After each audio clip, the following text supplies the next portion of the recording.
On retourne plus le sol. Et bon, on compte sur eux pour faire la porosité du sol. Donc ça, c'est un anécique. Anécique, ou encore appelé ingénieur du sol. Ces vers de terre témoignent aujourd'hui de la bonne qualité des terres.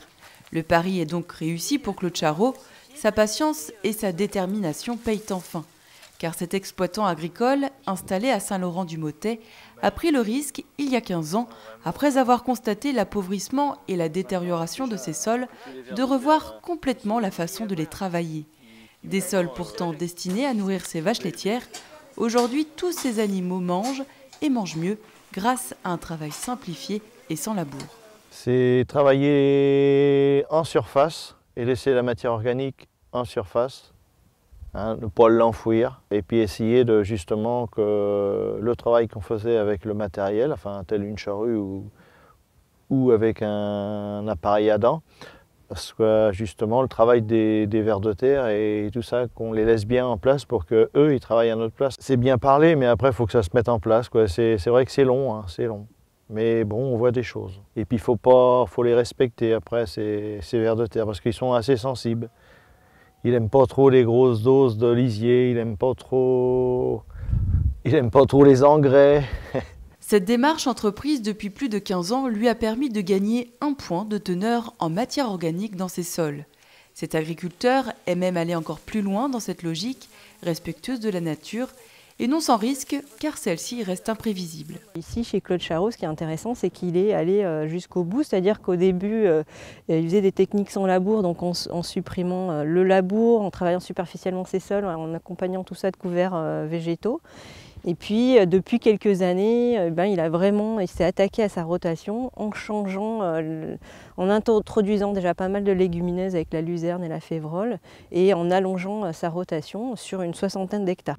En plus de la qualité du sol et des cultures qui y poussent, Claude a aussi gagné du temps et de l'argent. Il passe effectivement moins d'heures à retourner ses terres, près de 3 heures en moins par hectare, et il réalise également des économies en carburant, le matériel étant utilisé avec moins d'intensité. Mais les économies de carburant peuvent se faire autrement. Claude Charot le sait, la conduite qu'il adopte a une conséquence directe sur la consommation de son tracteur. Il s'est testé sur 2 essais. On a fait un premier passage en conduite rythmée, sportive, on va dire, où on change les rapports à 2000 tours.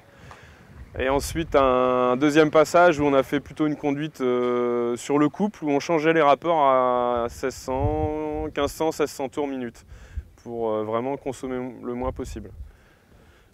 Donc après on a comparé, je dirais, un petit peu les 2 relevés qu'on a fait. Donc on a constaté un petit peu plus de temps de travail sur le mode économique. On a mis 3% de temps en plus par rapport à la conduite sportive. Par contre, on a économisé 13% de carburant. D'autres paramètres entrent en ligne de compte. Le tracteur et ses équipements restent des facteurs déterminants dans la consommation.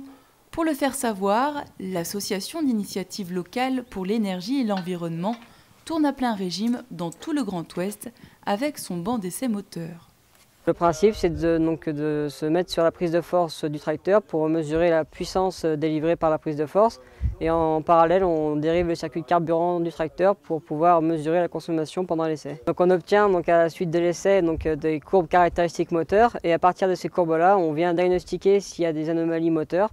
Et donc s'il n'y a pas d'anomalie, par la suite, derrière, on vient faire du conseil en éco-conduite avec l'agriculteur, pour voir en fonction des travaux qu'il a réalisés quel régime est optimum pour travailler au champ, quoi. Faire des économies, oui, jusqu'à près de 750 litres par an et par tracteur en fonction des réglages, soit la non-émission de 2,5 tonnes de CO2 par an, ce qui revient par exemple à 25 000 km évités en Clio DCI.